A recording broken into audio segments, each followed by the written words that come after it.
things. Yeah. There's a riparian deficit. How do you deal with it? So quantify what that is, give the information to the local government and the other collaborators, and then what's the strategy that is manageable that could help address that problem. So when you see that context, it takes us back to the larger ideas. Is okay, there's a natural commons area, which is the setback zone, and we can measure that and give it a value using BC assessment data. So that is a real number that the environmental department or the, let's say the environmental department can use with other engineering and planning and parks people and the council. You go up to the next level. Now we're talking about a natural commons. Why would you want to do this? Well, because a stream is a natural commons.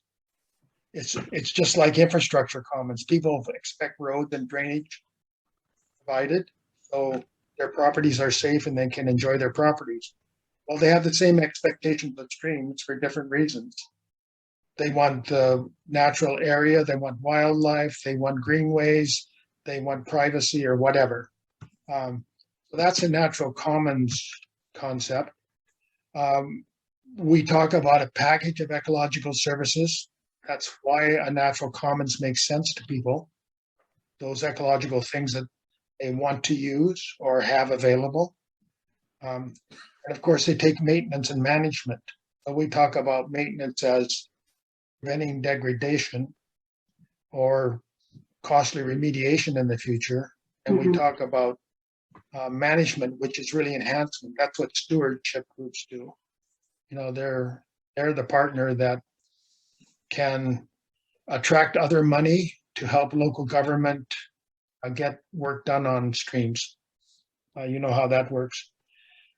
So we get back to those big ideas then that if you have a natural commons and people expect it to be there, then there's an implied social contract, which is somebody's managing and maintaining. Well, is that true?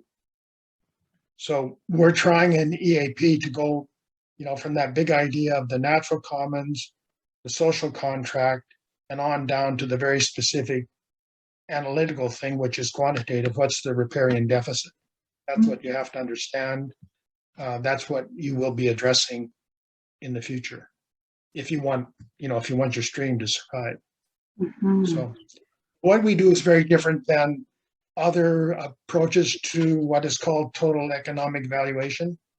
So that would be saying that, well, if a stream conveys stormwater away, it has a value because you don't have to build that municipal infrastructure. That might be useful to know, but you really can't do anything with that number. Or Buttertub's Marsh is an area to detain and infiltrate stormwater.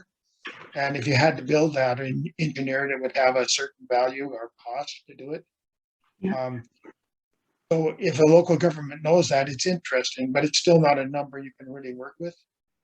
What you need is you need to know what your asset's worth per meter, square meter, lineal meter, and you need to know how big it is.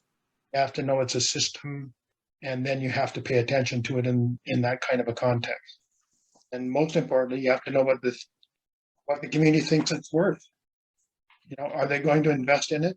Do they want the greenway? Do they want the parks? All of those things. Right.